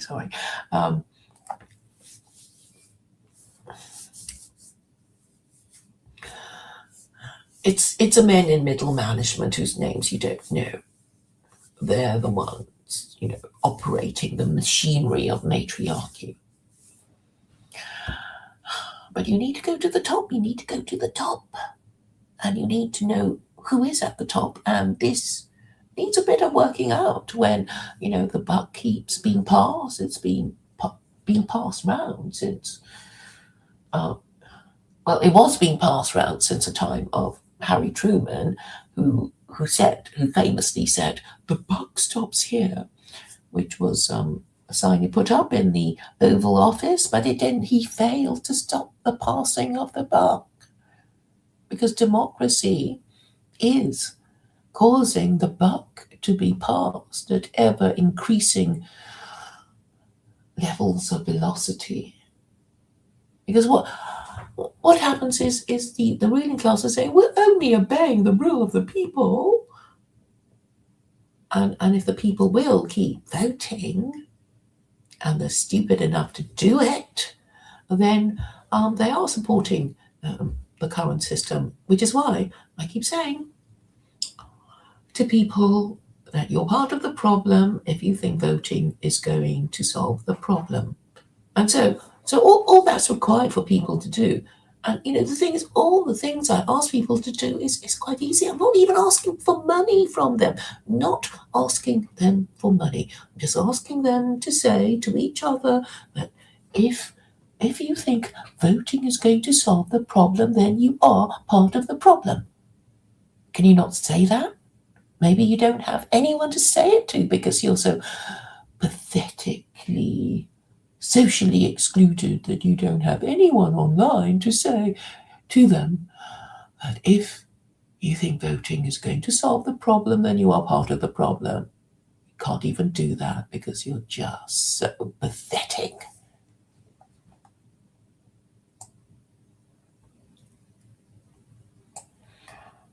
What do you mean the gay men are getting the most women?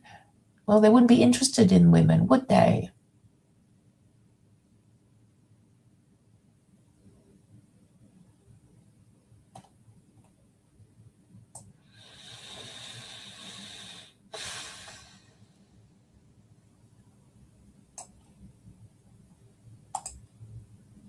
Federico Vasconcelos,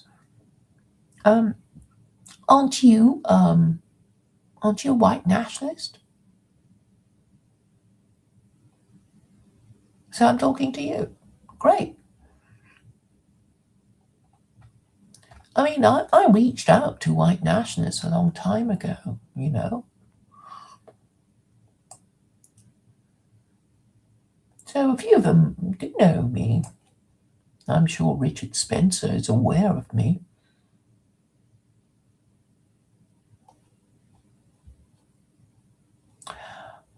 Look, Bacon, I don't know what you expect me to do. What do you mean by stopping the Muslim crowd? We'll give up secular Quranism and do what? Well, I didn't know he read. I didn't know Adam Green had written a book. Adam Green book.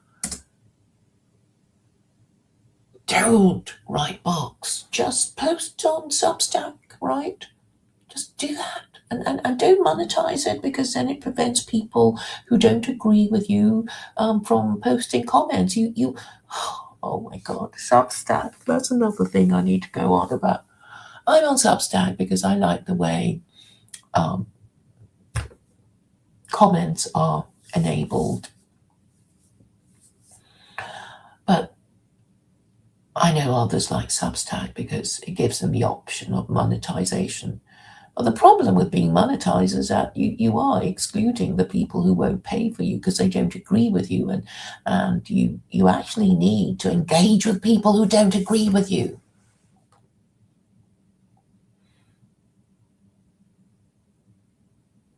Oh, how many Adam Greens are there?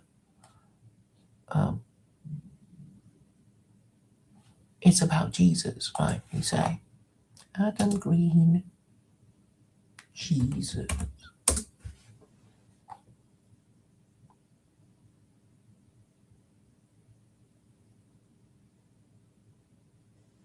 The Jesus deception, a mystical midrashic myth.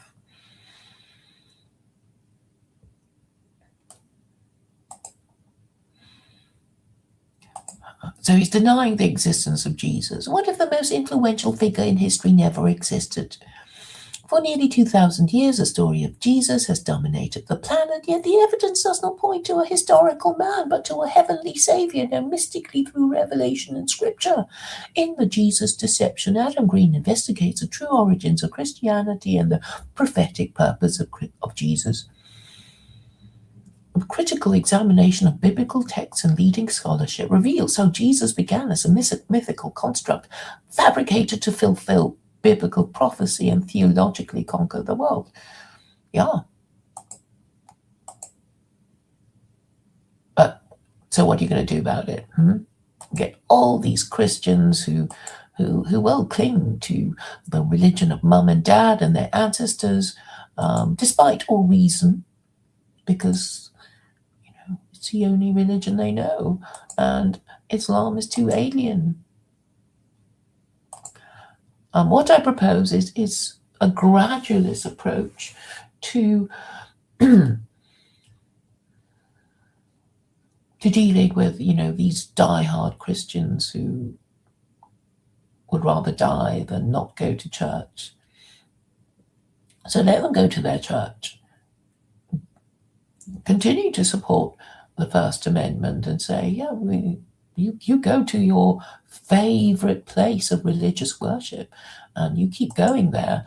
Nobody's stopping you, but the laws will change. to restore the patriarchy. That's what's going to happen. You carry on going to your social club and, pretending to drink the blood of Jesus and eat his flesh. You go right on doing that. Nobody's going to stop you. So don't you worry your pretty head about it. Carry on with your Eucharist.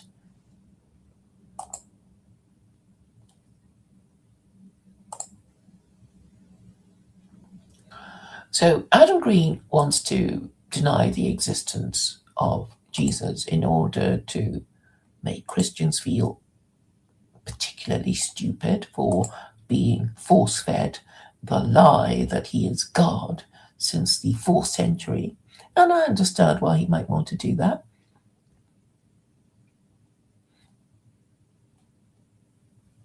But he's not proposing a solution, is he? The fact is, when I first knew of him, he identified as pagan, and now he identifies as agnostic, which is my position as well. And I'm saying you can actually work out why God allowed Christians to prosper despite disapproving of their idolatry and blasphemy, because he has a plan. And the plan is when Christians have acquired their third global empire and it declines and falls and is about to commit a terrible mistake of committing suicide by making World War III a global war of religion, what can we do? What can ordinary people do other than denounce the idolatry and blasphemy of Trinitarianism, but still allow Christians, if they want to keep going to church and worshipping Jesus and pretending to drink his blood and eat his flesh, to go to their places of religious worship, just allow them to do it. Keep letting them do it, but say the laws will change. What's your problem with that? And I think that would be a very dramatic position of strength and mercy.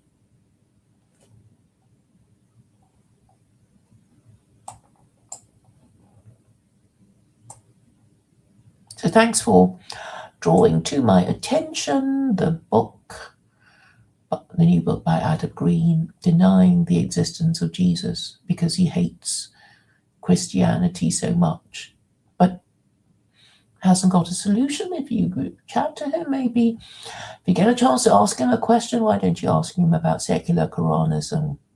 He has heard of it. Have I thought about my own audio book? Somebody mentioned Audible to me, and I just haven't got around to it. I haven't got time. If you go to my link tree, my secular Quranism link tree, you will find a reading of secular Quranism if you're too broke to buy it, being read out to you by a helpful Californian woman who identifies as white nationalist, really. She used to call herself a white Muslim woman, and we've rather lost touch with each other after she blocked me. But she has on her YouTube channel, which you will find on my link tree, Secular Quranism, which you can find on my X bio. You can hear her read it out. Do another. Well, ask him to ask me, right? I think he's in China, so I think he's a bit busy at the moment. Yes, I do have an X account. It's book_of_rules.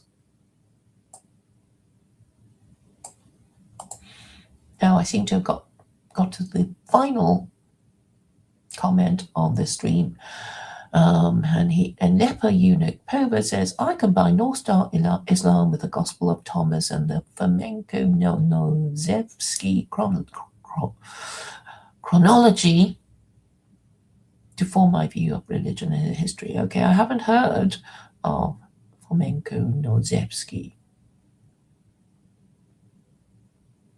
Well, everyone will have their own chronology, but I'm just going to go by the classical view of the Abrahamic God, which is that God is logical and moral and has a plan.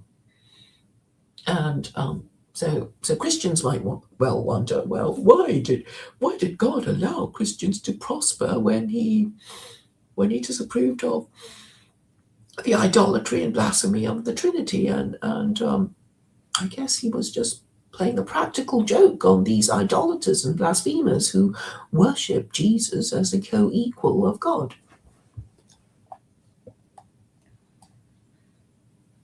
Oh, right. Well spotted, Bacon.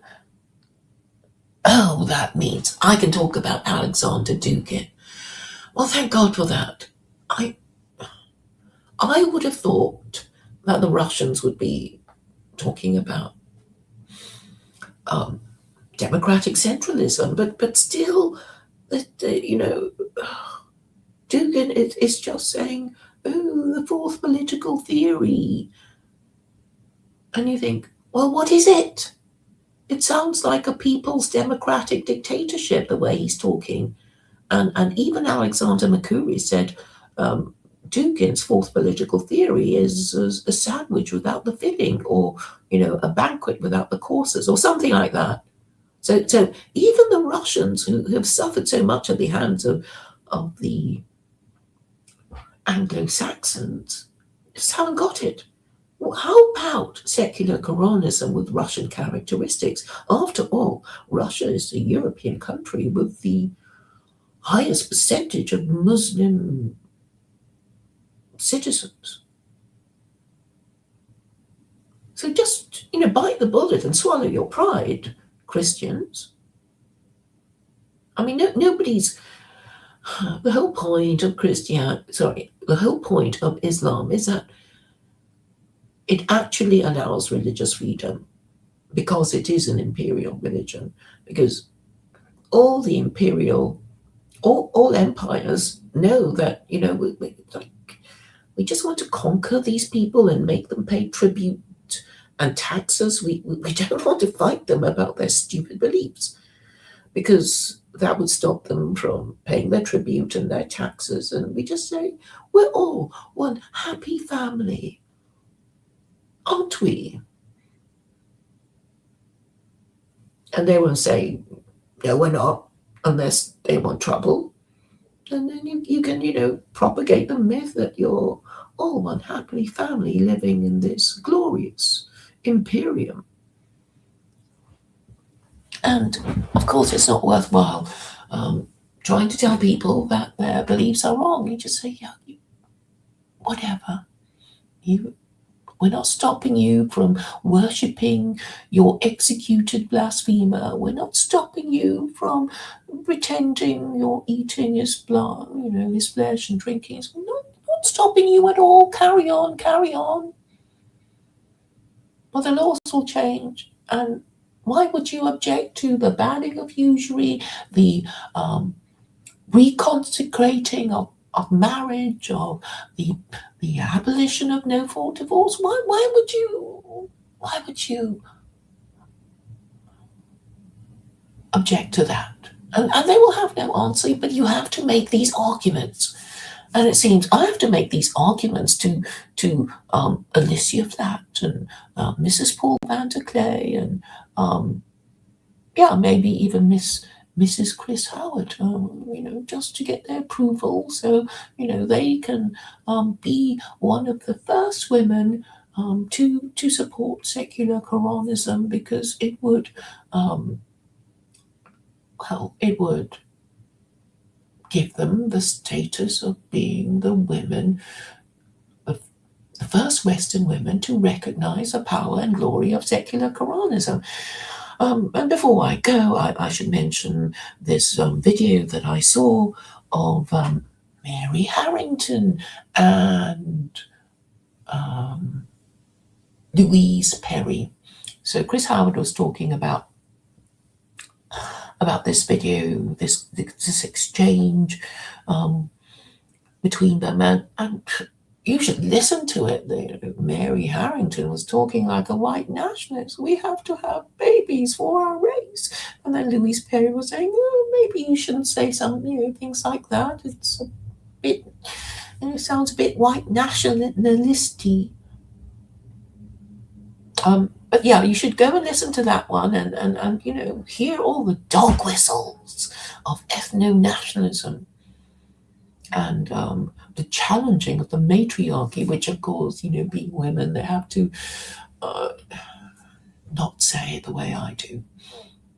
Because I guess they're producing content, they're trying to manage the expectations of these white people whose real religion is in fact feminism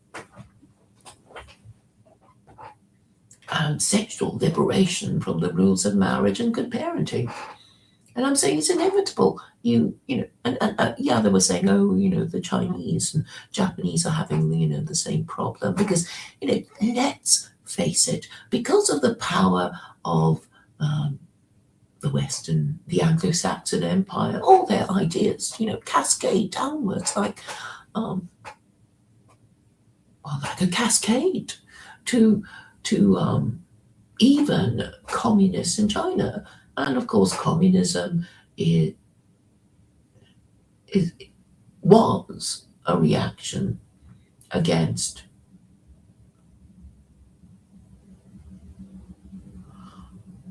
capitalism, which came about after the banning of usury, because capitalism cannot exist without usury. So this is a political economy question, and oh yes, Caleb Morpin. He won't talk to me either. I mean, what is the problem with these men? Caleb Morpin, who actually is very well read on so many things, and I do find so many of his explanations very helpful. He won't talk to me. Maybe he finds me threatening. Maybe he doesn't want to alienate his Christian supporters.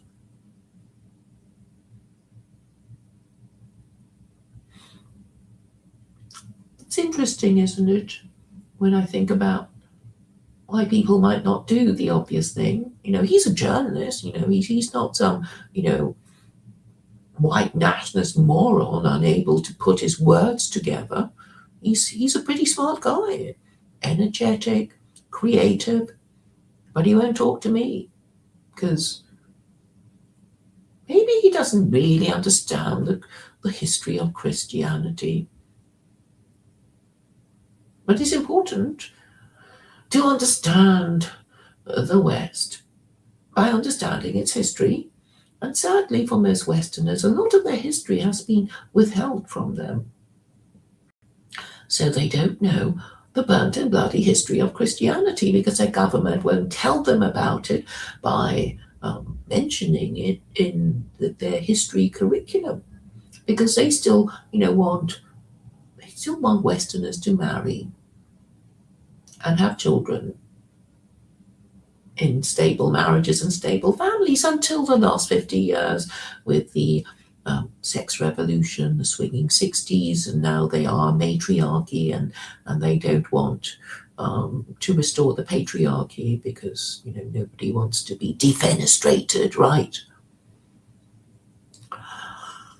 So that I think is a problem. That's why they won't use simple words and short sentences to say what they want, because they're afraid of their wives, who are also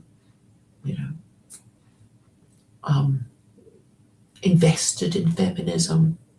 But yeah, let's have a conversation about how secular Quranism would be like for women if I had my way. I am, after all, female. And I just don't see the problem. Only people would ask me obvious questions instead of trying to convert me to Christianity and reading to me long chunks of the New Testament to assert their Christian status, to waste my time and theirs. We would get to the point sooner and know what it is we must do.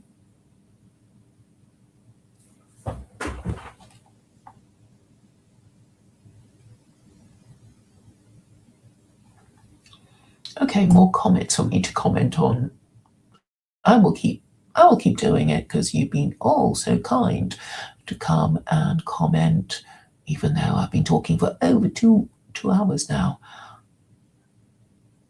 And I am very happy to see Russians here. Russians are important because they are, really part of Christendom as it once was. Because Christianity has traumatized Western man. And obviously, since Russians consider themselves to be Christian, they haven't gotten over it. And these centuries of unacknowledged trauma has, caused them to not process their thoughts properly.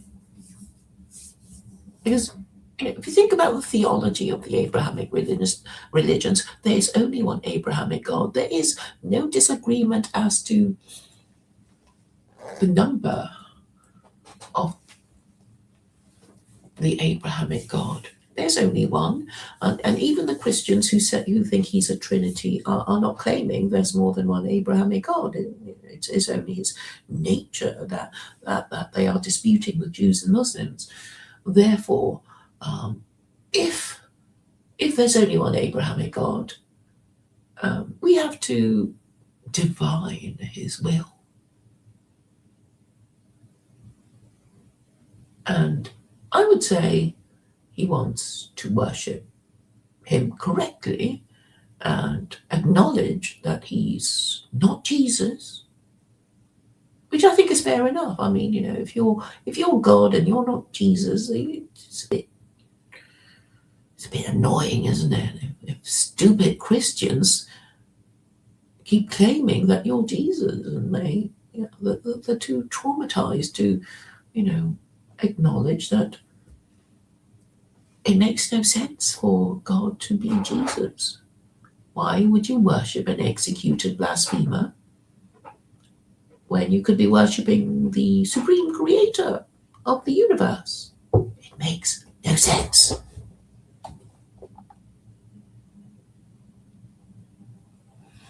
Okay, I might. Well, maybe you can tell me about this manga narrative of God and history.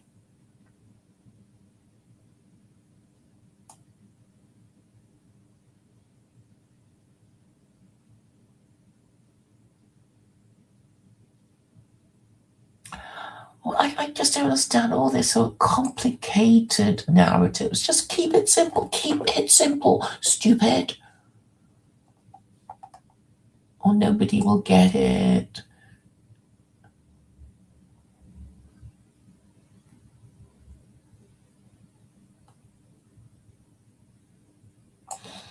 Ha ha ha. I didn't know she sang a song called God is a Woman. Better not play it here, but I'll listen to it afterwards.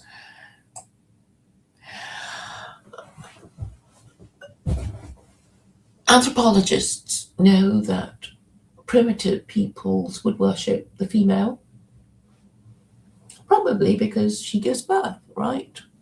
And therefore is the source of the future of their tribe, their group.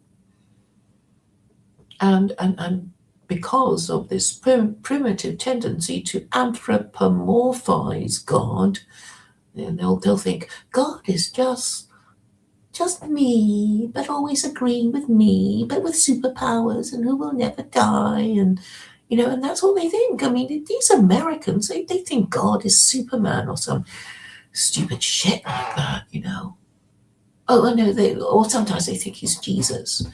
It's like, no anthropomorphism, because it's idolatry. But because they're not Jews, they're not Muslims, they anthropomorphize all the time, and even have talent shows called American Idol, like it's a good thing.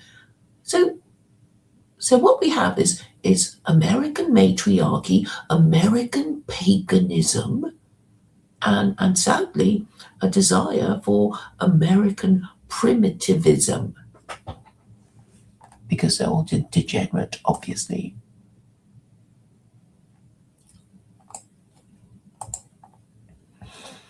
There are only two religions, says Leper, and always has been, royal and apostolic. They hide the real history because it's so demoralizing. Our entire emotional and moral mind is less than 300 years old. Oh, I don't know. I haven't heard of this royal and apostolic thing. I think, are you Brent Bowling? I think you're this really annoying person who's always showing off. Oh, here we go again. Do you think, I've just told you, God is, okay. Look up the third principle of Judaism,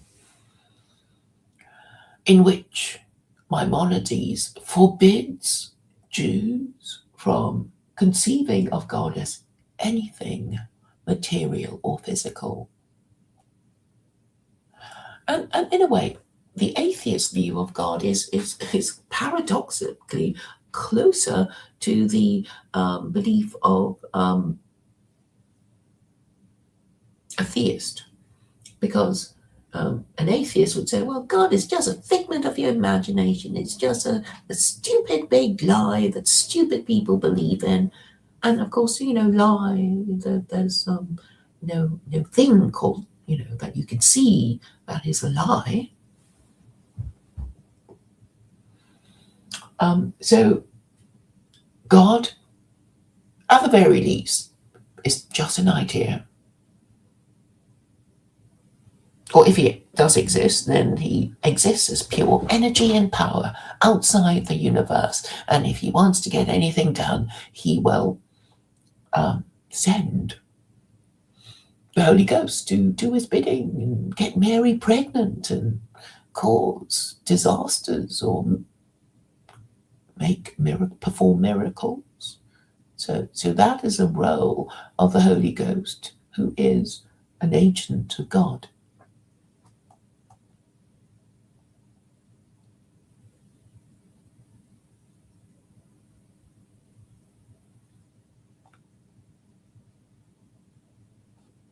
All right. I have finished making all my points, I think, which is cathartic and a release.